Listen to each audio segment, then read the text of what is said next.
This is Encrypted Ambition, a podcast about the builders rewriting the rules. Join Petronella Technology Group as we decode the ideas, challenges, and momentum behind tomorrow's business, technology, and leadership breakthroughs. Hello, and welcome to another episode here of our podcast. Sitting in front of me is none other than Sarah from Relate Center. Sarah is an amazing therapist. She has been in this space for quite a while. 35 years of experience working with individuals, couples, professionals. Sarah really takes a science-based approach, deeply personal approach to creating lasting relationships that not only work in your personal life, but also in your professional career. Not only has Sarah's impact gone beyond the therapy room, she delivers workshops on teamwork, leadership, communication, and businesses all across the country. Sarah, welcome to our podcast. Well, thank you for having me, Blake. I'm excited to be here. Yeah. Hopefully that does you some justice there. Yeah, it's a lovely intro. I had more. I could have kept going, but I wanted you to get it. Well, let's get into the meat of it. That's good for me. Yeah. So tell everybody, I've told everybody what you do, but let's put your frame on it.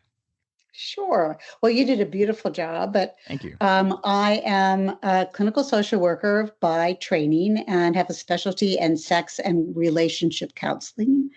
And some of my colleagues and I have built a business called Relate Center in Austin, Texas, where we're really putting together all the new kind of data on what helps people have the best physical and emotional intimate relationship. So that means physical therapists, Pilates, psychotherapists, physicians. We really work to give people a well-rounded sense of professional help. Where did the need come for you guys to start Relate Center? And like, where was that burning passion? Like, hey, we have to do this. Well, it was really hard to find people who had really specific skills to help in this area. And we kept finding that people got dropped. Like you would have a client and you want to send her to a physical therapist, but then that never happened, or we didn't have any way really to come back and make sure that the person was getting an individual kind of an experience. And we really wanted to make sure that we were all talking and that we really had this bigger view for the individual or the couple. And so we just started working with a couple of people who had the same philosophy and just said, hey, let's do this. And we've now been in business about 16 years. Wow. It sounds like you kind of got through a lot of the ups and downs. Obviously working in healthcare, there's a lot of fun stuff that you guys have to go through when you're dealing with patient records. I mean, health data is very sensitive data. Talk about how you kind of got through some of those data challenges that businesses do. Well, I think that's such a good question, because what we decided to do to protect people's privacy was be out of network providers. So in network, I would have to prove that somebody was crazy enough, sick enough to still get help. And I was often dealing with administrators about trying to prove someone needed my care. So we decided as an out-of-network provider, even though it was more costly, it provided people more protection. We felt like people who were more famous, well-known, were hesitant to come in because they didn't want those records to be in anyone else's file. So we thought about it from that point of view, as well as just generally wanting to help, streamline the services. Many times, if you were just looking for a network, you were more limited on who actually had the specialty you were looking for. So that helped us. We all keep our own records. We all work with our own kind of system. So we're an individual practice. We're a group of individually minded practice people with the same philosophy. But that's how we ended up with it. And it clearly has, limits, because we wish for people to be able to have access to insurance and to help that they should have. But we're just trying to deal with the real world here. Yeah. Since you started Relate Center to now, how have you seen the business evolve? Well, we went through COVID. Yeah. So I think the most important thing is we all learned how to do online counseling. So how do we try to reach people? And, that was a big advantage for many, many people, not even after COVID, because of, I don't know what traffic is like in Las Vegas, but in Austin, it's crazy. And it would take people an hour to get to an office, and an hour to get home.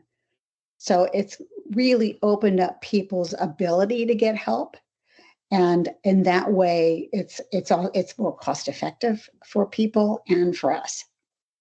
It's And I convenient. can be in New Jersey and I'm still working with people because I can work with people from different, because I also have a coaching certificate. So I have an international coaching certificate as well as a license.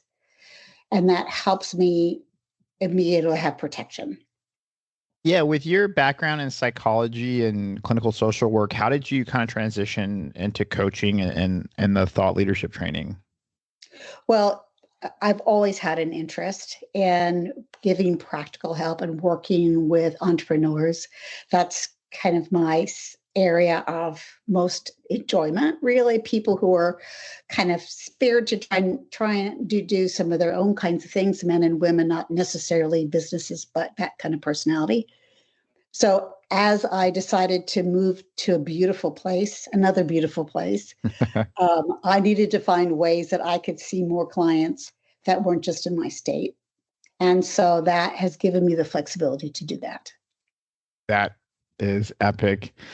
Um, I'm curious as to your approach to healthcare. Obviously, therapy is one of those things that's a very catered, scientific, psychological intervention, if we can use that term. Yep. How is the approach that Relate Center takes to psychotherapy different than somebody you would stereotypically sit down on a couch with and chalk it up? I think that's such a good question because there are lots of different modalities and many modalities have fit for many different kind of people. So I think who we attract are people who want a lot of science-based studies and data. So a lot of our practice is around sexual health. So many of our clients come from physicians who need to have someone looking at a different kind of filling in what they can't do medically. Um, so that's part of who I think we're attracting is there are people who are referrals. I think our approach is also practical. So we want people to, like, why are they here? What are your goals? Are we meeting your goals? We do long-term therapy, some of us as well, but all really are we helping someone get from A to Z so that they can really see progress and feel it physiologically as well. When obviously a lot of people use kind of COVID as a transition period. We've heard it so many times. The way that businesses operate immediately had to shift during COVID, especially now with the prevalence of telehealth. What was that transition like for Relate Center? Getting people comfortable kind of doing the telehealth, or were you guys already kind of ready to go Well, when that happened? that's interesting that you're asking me about that because I had taken a part-time position while I was out of town, working with an online company. So I was already starting uh, to look at that, to learn how to use the computer, to learn kind of how to use different avenues. So when COVID happened, I really already had a preview and a jump start to it. That helped me a lot. And I think we also just trying to figure out how do we get services to people. There was an organization, a national organization that offered free therapy to people in healthcare. So a lot of us signed up for that so that we could really reach the people in need. And, when you're talking to people in, in the hospitals or watching people die all the time, you want to be able to get them access right away to get some help with that. Yeah, I mean, that makes a lot of sense. And I'm assuming now that you've been so successful at Relate Center and the way that you see patients, has your approach to the way that you serve customers through telehealth changed? Have you shifted the business to accommodate? Yes, absolutely. Especially because now that I have to do virtual work most of the time, unless I'm doing workshops. And I think it's worked really, really well. It's nice that we still have people in who could do in person. I think it's a great combination of some people who want to be able to keep doing online, as well as the people who really want to come and see someone in person. Yeah. I'm curious as to, obviously when you start a healthcare service company, I mean, especially when you're handling, patient records, obviously HIPAA comes to mind. You have to deal a lot with HIPAA, the way that you handle data, the way that you transmit data. What was your thought process to approaching HIPAA, to approaching patient data, how it's stored, how it's transmitted, and how did you bring some of those built-in compliance and security mandates into your practice? That is a complicated answer, and so I'm going to tell you my process. So Sure. I did sign up. I do an online scheduling, credit card, note taking service. Sure. I limit what I actually put down in terms of my notes. I keep my file drawer with notes. I try not to actually write down anything that I think could get my client in trouble, because I don't really try. I've had a bad experience with the courts, getting my notes and not being as careful as I should have been earlier in my career when I didn't understand kind of the consequences. Sure. But certainly it's been very, I don't know how you all or what you're finding out about this, but it's really hard to find programs that are geared for small businesses. Fully. So many of these programs are really built for these big companies with lots of therapists and do insurance that are really kind of geared that way and can be very expensive. So, we're always kind of struggling about what's the best program that can give me what I need, protects my clients, protects them financially, but also has some kind of flexibility of how I work. Yeah, that makes a lot of sense. And it's an interesting perspective, and thank you for being so candid and so honest. And I'm sure obviously in your entire amazing career, you've learned a lot, and you've changed a lot, and you've grown a lot. So the way that you do business and the way that you handle information, not only that too, but it's just changed a lot over the years. Like if you look at HIPAA, it was written in 1996, which was, most people weren't doing telehealth and things like that back then. And then, they had a new privacy rule that was finalized in 2000. And then in 2003, of course, they came out with some more rules around like EPHI and administrative and physical safeguards. And I mean, 2006, yes, 2009. I've had a lawyer tell me that if anyone wanted to look at anyone's books really closely, we'd all be in trouble. Oh, totally. Yeah, I mean, it's weird. A lot of the people that we talk to, they essentially try to avoid handling patient record as much as possible so they can skirt around HIPAA, or they use systems that are essentially offload a lot of it. Like Epic is, kind of the industry leader, in our opinion, in patient record management.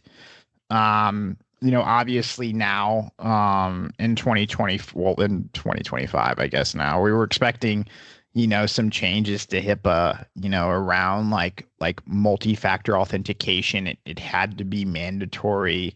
Data encryption, not only patient health information at rest, but in transit. And now in 2025, patients and providers are going to have to go through an annual risk analysis, which is fun. Yeah, I was like kidding. Like a colonoscopy every year. Wow. And not only that too, but coming up with incident response, disaster recovery plans. Oh my gosh.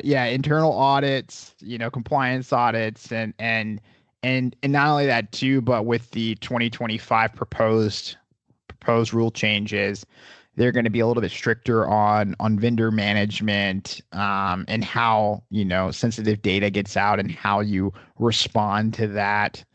And they're going to talk a little bit in some of these new proposed rules about employee turnover. So like if somebody leaves your practice, like how you suspend their access to PHI, which is fun. So a lot of fun stuff to prepare for. Right, which is why I'm going to a coaching kind of model. Sure. What's happening is it's forcing out a lot of good practitioners. It is. Because it's become more and more administrative versus actually giving treatment. And, I think that's, you could kind of understand where it comes from, but it's just overwhelming for most of us, especially unless you have maybe what it's going to do is make all therapists have to join these big practices so that the administrators handle everything and they don't have to do it. But when I joined this one online company, my salary was a third of what I usually make. So, I think that's the other thing is they're making it very hard for people to actually provide treatment in my field. It's very discouraging for me. Yeah, I agree. They're making it complicated to be in healthcare. If we had more of a starter kit, like if we gave, and I hope the government listens to things like these, but if we had like a starter kit, like, hey, look here's a starter kit that you can use to get into healthcare, especially as a mom and pop practice, with, Right. a handful of providers, where it's not expensive. A lot of the heavy lifting is done for you. Out of the box, you're ready to kind of just start seeing patients and treating patients and providing, extra care, like, amazing care. Like, I wish we got there. Yeah. Because, our healthcare system is a wonky one. I've seen it from the other side. I've lived in Europe and I've spent quite a lot of time in the markets out there and in learning how they treat patients and yeah, it's a very weird process, here, especially considering everything operates on a referral network, so your primary care refers you to XYZ, who then refers you to XYZ, and then it's just this snowball of referrals, which doesn't really exist in other healthcare markets that I've been a part of. I'm curious to your approach. So from what I read about you, I mean, you're a very accomplished individual, first of all, let me say.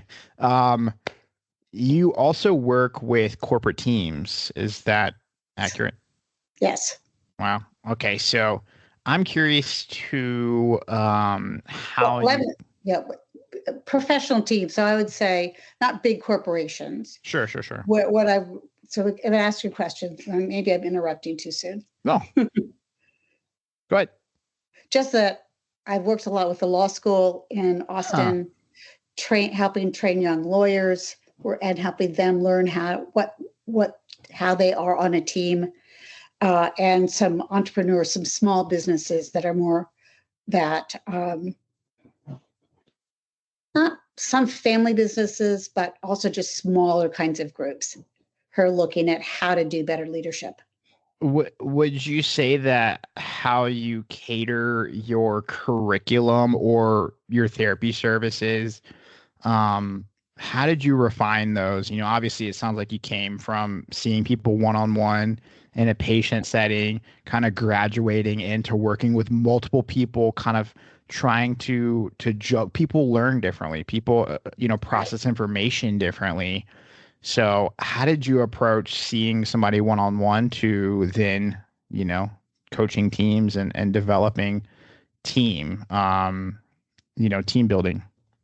So, a lot of this just like happens by chance, where I think I had a client who worked at a law firm who said, "Hey, would you come and give a talk to the young women lawyers?" And we're like, "Sure, why not?" I think a lot of opportunities is that as well.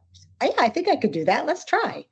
In fact, I think that tends to be one of the things that women have a harder time doing, of just being able to try something, even if you're not sure you have all the skills.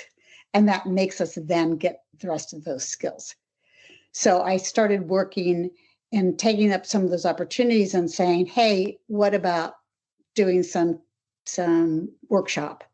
Hey, what about me learning what are some different ways to teach people about themselves?" So, for example, some people love working with some kind of profiles.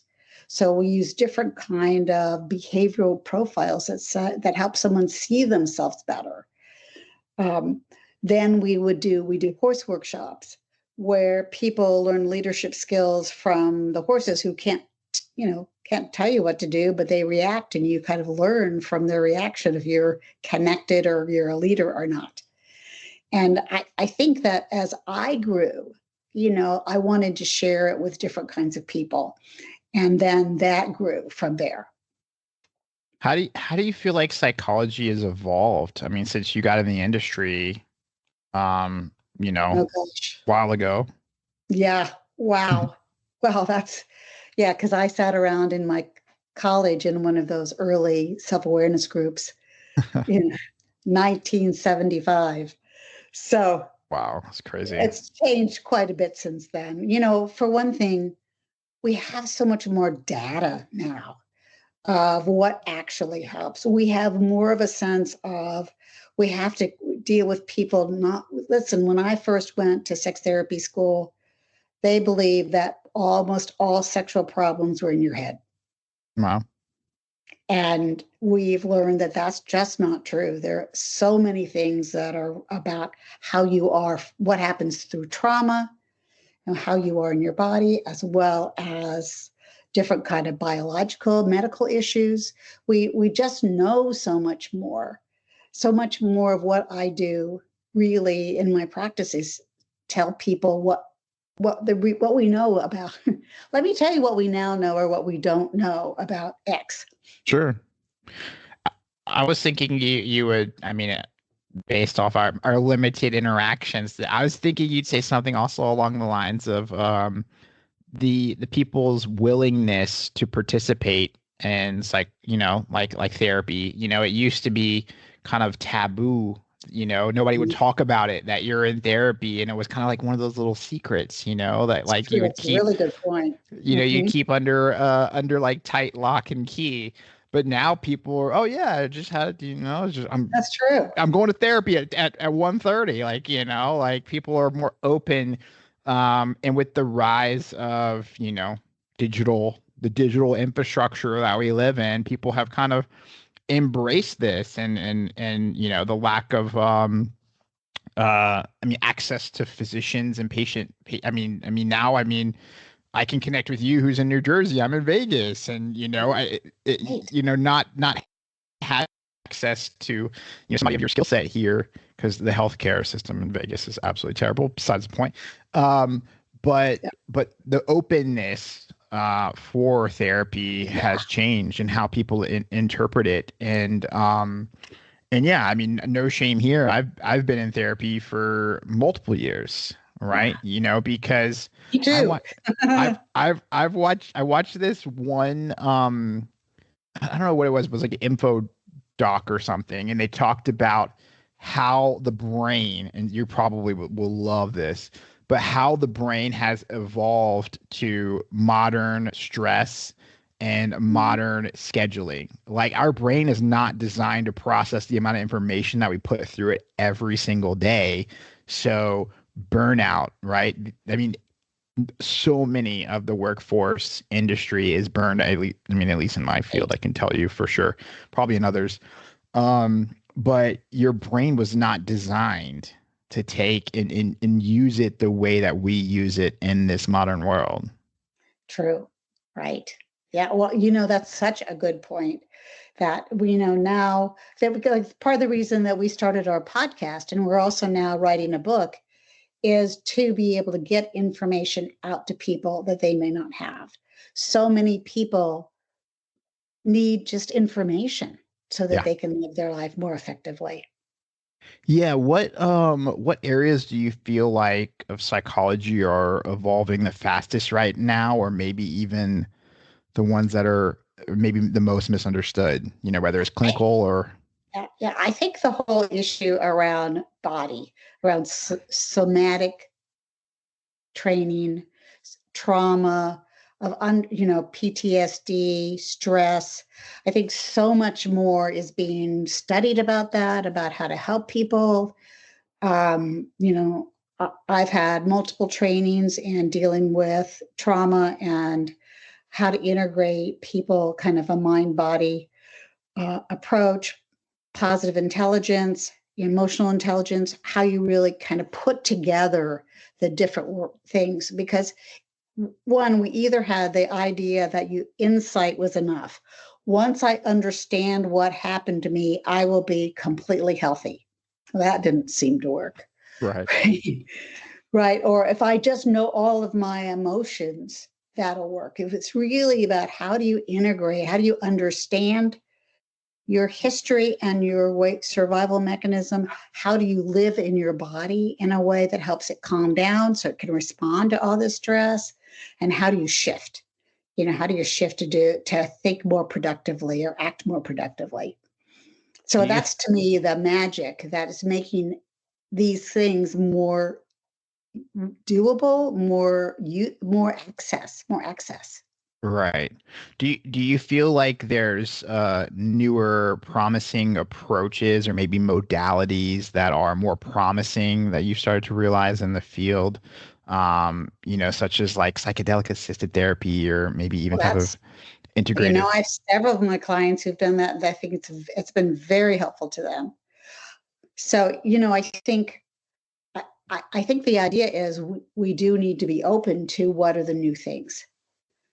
I just recently took a course in positive intelligence, which it really was kind of taking all these complicated ideas and making them more accessible on your app. It's how do you get people to start using the tools? Yeah.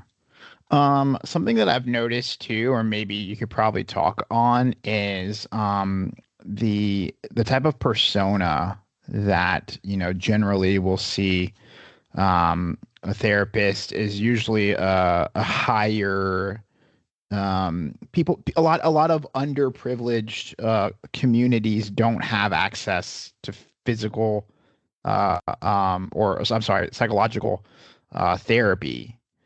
Right. How do you feel like we can introduce psychotherapy to these types of communities? And how do you think we can kind of get through that, this is life-changing? Well, I think that's so important and it's such a big problem. And, I think we're losing the middle class more and more, not gaining it. So there are more and more people who don't have access to any health care or mental health care. That's part of why I've always liked coming from social work, because I think it's trying to reach all people versus limited. But I don't know how we're going to do that. Yeah. I don't know how people, what I've always tried to do is offer some low fee services along in my practice. I try to do so. I'm clearly not doing them now that I'm not in Austin, but some free talks where people can come. I think I've worked in doctors' offices where I would be a part of the team. So we were doing that early on. And I think that, help people be able to get some access. Because again, it's information. A lot of people just don't know. Right. And men are afraid to ask. Totally. It's almost like embarrassing for people to ask for help these days, which is a shame. Yeah. I'm curious, and something that I've thought a lot about, and maybe, maybe there's no answer. Maybe you have the perfect answer, but it seems like people, and I can only speak from my personal experience, I got into therapy when I was like, the glass was overflowing of life. And I'm like, I need to see somebody. I need to talk to somebody. Do you think there are do you think there is a preventative approach to therapy, to psychotherapy, instead of just saying, oh shit, I'm here and now I need to talk to somebody? Like how do you get ahead of needing therapy? Well, yes, Okay. absolutely. Yes. And I have had some families where they have their kids come in, not because they're having problems, but because, hey, they're a teenager. Let's get you in so that you start getting some self-awareness. And, I think more and more people are aware that they need to help their kids have skills, especially now. You think of what kids are going through. Young people have so much pressure on them, and there's so many limitations that are put on them now in this world with what's happening. So, I think that takes us. It takes our generations to help these new generations come in that Yeah, would give them tools so they can say, hey, are you reaching close to that point? Then it's time to go back in and talk to somebody. sure. I'm working right now with a kid who's doing a junior year abroad, and her parents are like, we're still going to have you talk to her. So even though she's in South America, we're doing therapy Yeah. just because they knew she was going to be in some new experiences that she wasn't sure how to deal with. I mean, that it's amazing that parents are that supportive of her mental health. I'm curious, and this is going to be a huge pivot, but we've talked a lot about transitioning Relate Center, from seeing patients in person to, COVID to the online boom to telehealth. We've touched on a lot of that. Something that I can speak from to in my personal experience, and that's a lot of the stuff that I try to bring into the podcast, because I'm a patient. We're all patients. But with the rise of telehealth, you've also seen the decline in the quality of care. So how does Relate Center address that? Well, I'm not sure how each one of us would say that. Um, I miss not being able to have some personal contact. I think what's best is you mix the two. So you have some real contact with somebody, and then you can work virtually. I don't have that opportunity right now. Part of what I'm doing to try to stay more connected is I use my text and email more, so that I try to let people know if they're having a hard time. We can check in with each other. We can do a short call. There are lots of ways to try to kind of get past that. I just have an hour once a week or every other week, because that's the other thing that's happened a lot, because the costs have keep going up. A lot of people are now coming in every other week. And that's much harder to keep the thread of how are you doing? Are you making progress? Where are you getting stuck? So, I think you have to just up your communication in different kind of ways. That makes a lot of sense. I had people who are like driving in their car and doing therapy, and like, that's not a good idea. Pull over, sit down, and enjoy our discussion. Right. I had someone who was doing a garage sale while she was trying to do a Oh therapy my session. I'm like, gosh. no, let's reschedule. Well, if she cleans out all that junk, then, maybe she'll feel, some release there. Um, something that I've noticed, and, just a little bit more about my personal life, is therapy is about what you get out, what you put in to therapy. And it comes back down to how you communicate, how honest you are. But a lot of during that process, it's more about self-realization. Like when you're trying to break down your problems to somebody who just knows a few things about you and you're trying to distill it, in that process, you simplify your complicated problems and it changes the way that you feel about your problems. And additionally, it gives you a new perspective. So I've noticed, at least in my therapy, a lot of my session is like this realization, like I made this out to be such a big deal, but it wasn't. Or like, it's a realization process. Mhm. So I don't know, maybe I'm thinking about it differently, Yeah, but yeah, no, I, I think that that's a really good way to say that. I think about so much of the time we have to see that we are not our problems.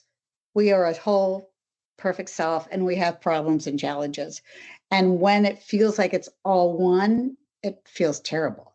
totally. But when you can say, "Oh, I'm having a problem with blah blah blah, my ex, my job, Sure. tell me about your job," and then you get some distance, like you said, that's part of simplifying it, but it's also getting some being able to look at it from a different point of view.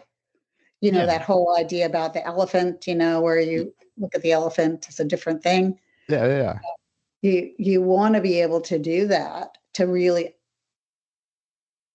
understand and shift, Yeah. right? Because we're really helping you shift your physiology from that fight or flight kind of anxious place to more of a relaxed, kind of calm place.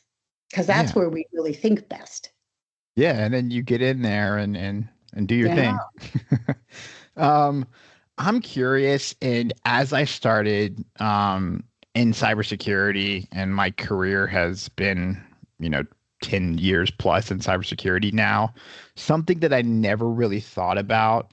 And now that I'm in this industry, I think a lot about ethics, right? Like what's ethical, what's unethical.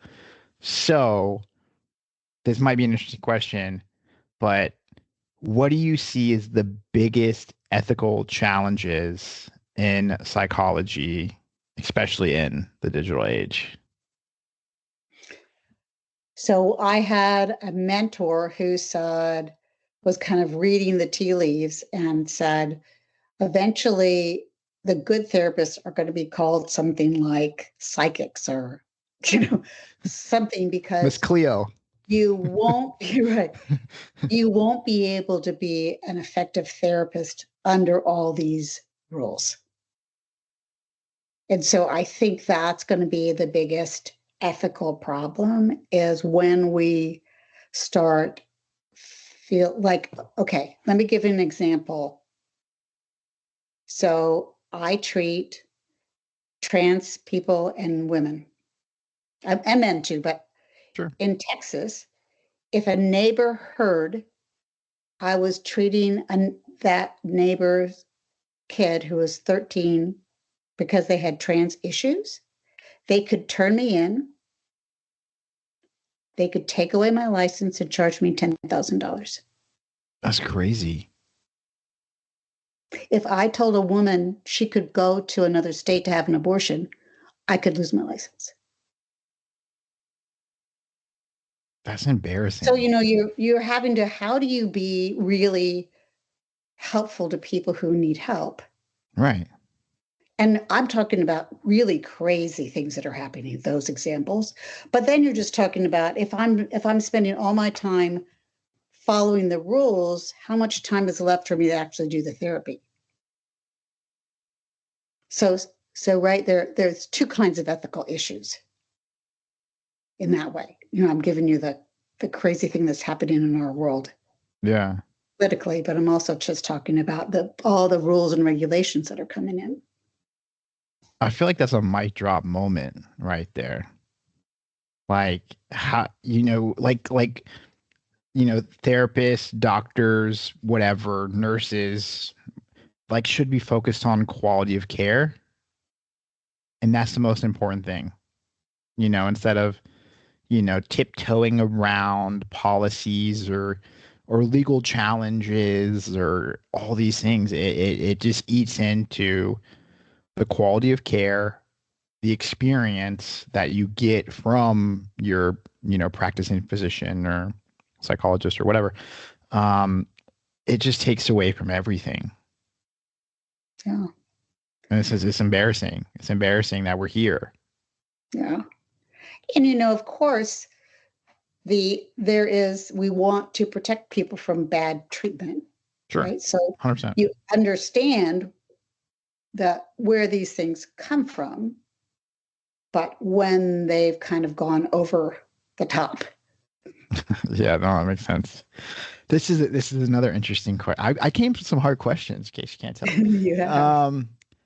So for our listeners out there, we have a lot in the tech space. We have a lot of, systems administrators, people that serve and wear multiple hats, and they're juggling all these different things that life has thrown at you or your boss has thrown at you.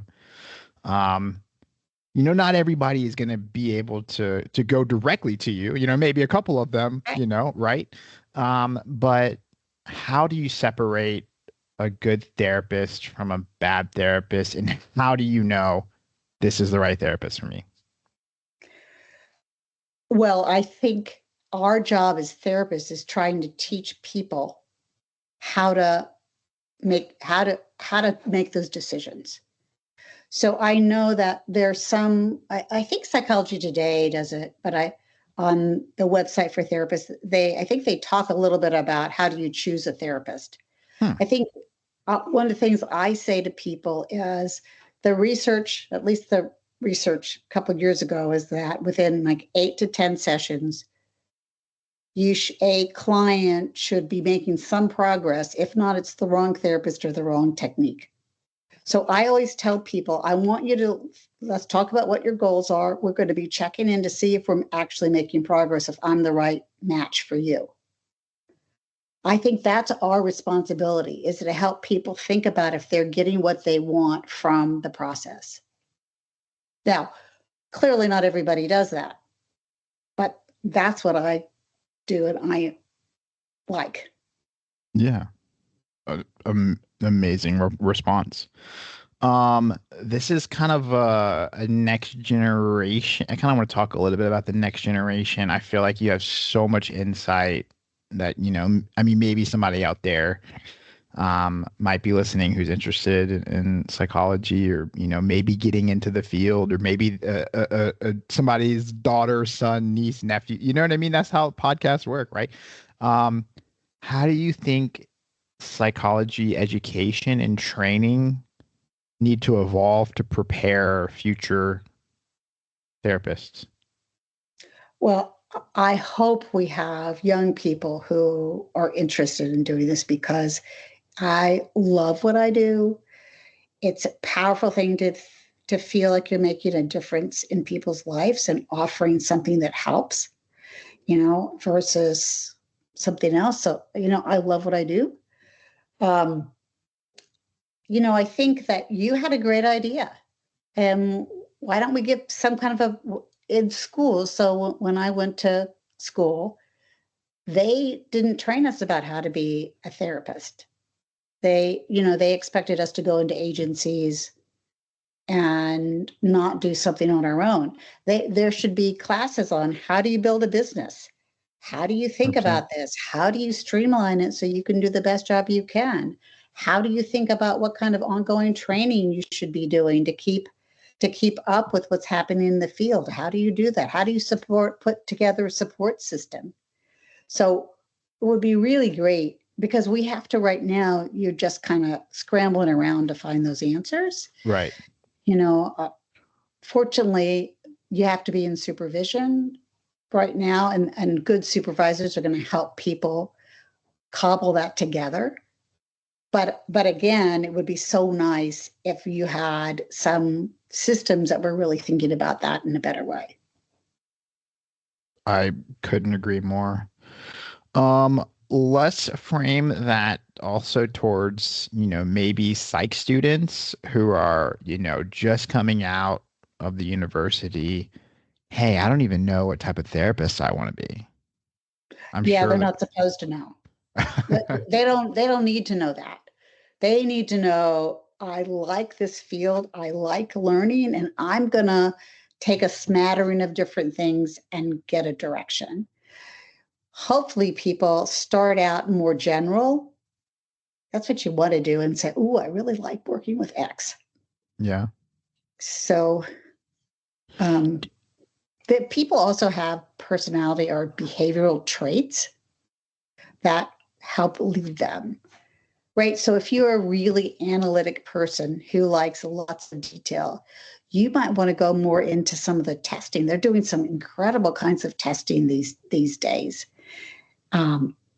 So that you're really looking more at that data or research, or a research person, or if you really more a generalist, you're going to, like to do more. You might want to be more a therapist. Like, there's so many things now that are available once people get kind of the basics. That makes a ton of sense. This podcast has we've covered so much, and, something that, I guess before our discussion, I had never really thought about, but, we talked a bit about coaching. We talked about therapy. We talked about psychology, right? Mm-hmm. And to somebody like me, like, those are pretty much the same thing, but they're not. So do you see a future where the lines are blurred between, like, coaching, therapy, psychology? Like, do you see those merging together? Well, I think certain groups are. So I think psychiatrists are becoming more and more giving medicine. They're getting more into the medical verse. Used to be psychiatrists were great therapists. Some of the best therapists in history were psychiatrists. Jung, Freud, they were great. Yeah. So now I think psychology, social work, clinical coaching, they're more and more coming together. More and more of us therapists are getting coaching training, and more coaches are getting therapy training. So we're kind of seeing the skills of, sometimes you want to be very practical, help people with a particular problem. They've identified a problem. We're going to solve that problem. Some people are here for more how to understand their life and how to help explore what the problems are in there that's holding them back, that they may not be able to describe. So I think that's all kind of coming together. Let's get out the crystal ball. And in 10 years, what do you think therapy will look like psychology? Psychics? The crystal ball is the difference. Yeah. Well, I think it's going to continue to get two-tiered.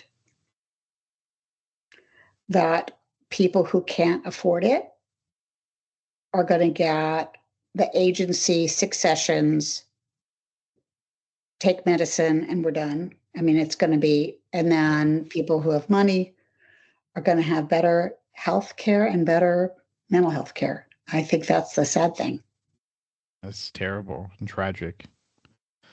Only thing we can try to help do is get people to be aware and vote for what they need.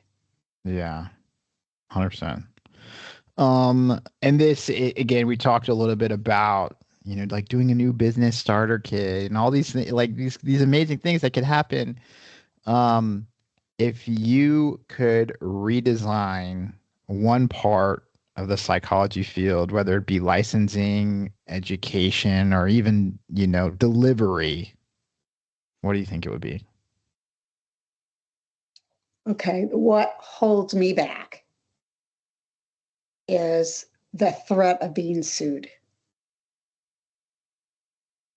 Wow. So there are many horror stories of someone who's decided they don't like the therapist and they, put in a complaint and it can ruin the therapist's life. So much of what having a license, even though they say it protects you, it also doesn't protect you. So, I have to think about, is this person who wants treatment going to be the kind of person that I can trust? And worrying about that. And so there, that you hate to have to make that kind of be thinking about that. Yeah. And oh my God, from what you were saying is like, oh my God, I'm going to be sued. I don't have any of those kind of things in place that you're talking about, Sorry. It's overwhelming. Yeah. So I think that's the biggest concern I have in my field. That's crazy. You're out here trying to help people. And, just because you're out here helping people, usually that's rooted, right? You think about nurses, you think about doctors, you think about therapists, right? Like you're all mission driven to help people have a better life, to live a safer life, or, to be healthy or whatever it is. There should be adequate protections in place for people like you where you can focus on, patient Where satisfaction. It's not so hard to worry. Yeah. Yeah. Like if, God forbid, a surgeon cuts off the wrong leg. We actually had somebody that talked about that on one of our other podcast episodes, and he, made medical robots, and we were talking about, he was talking about some type of the way that it drills through parts of the skull, and there used to be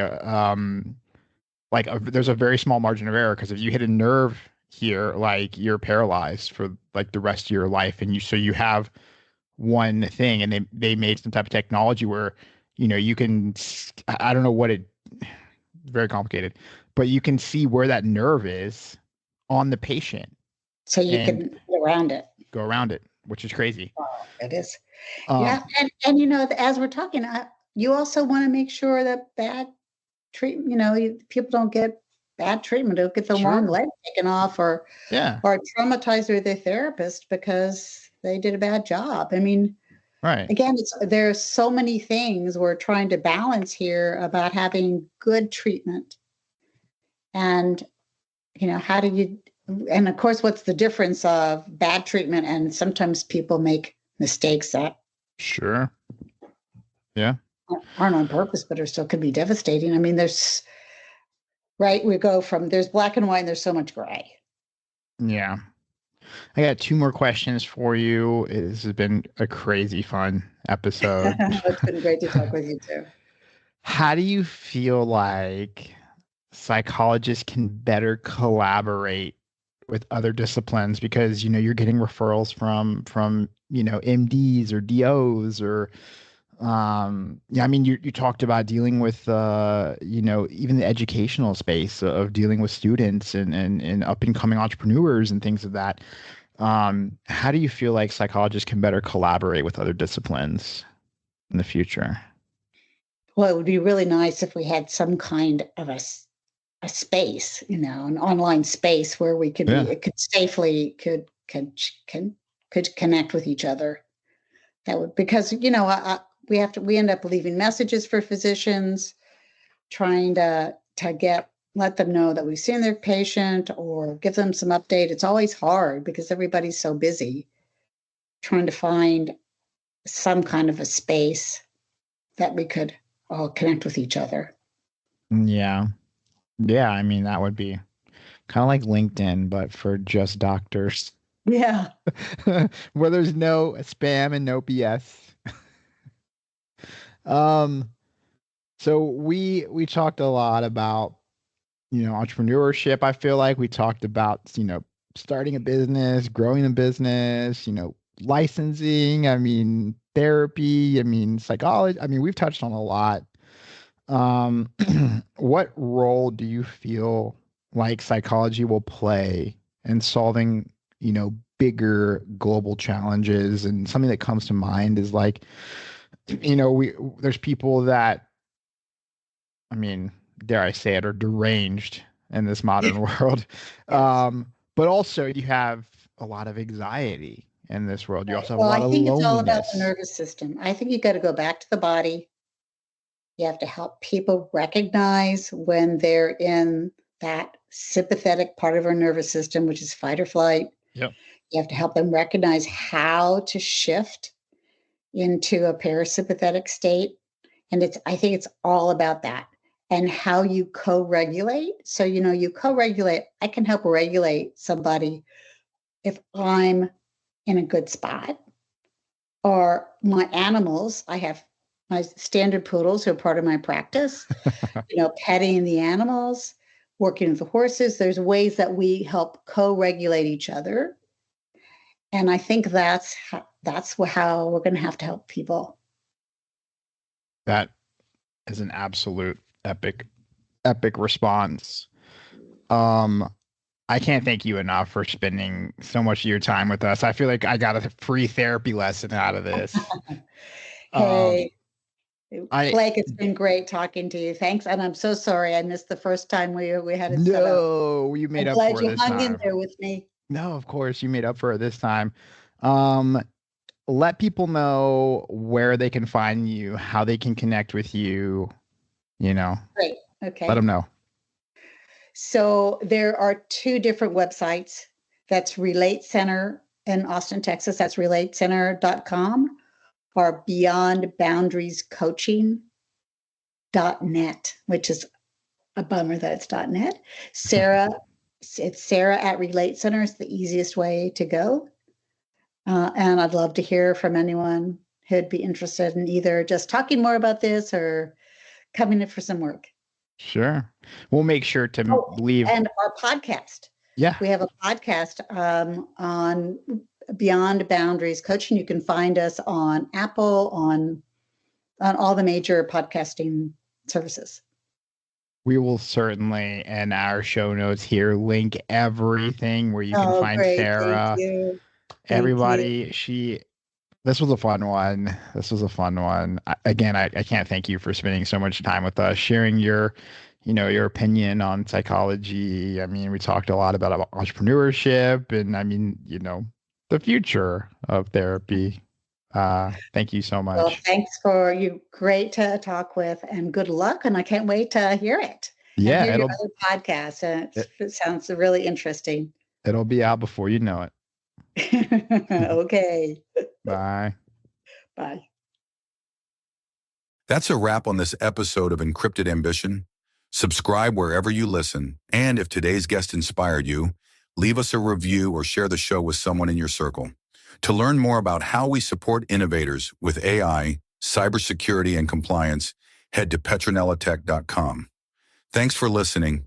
And remember, the future favors the bold.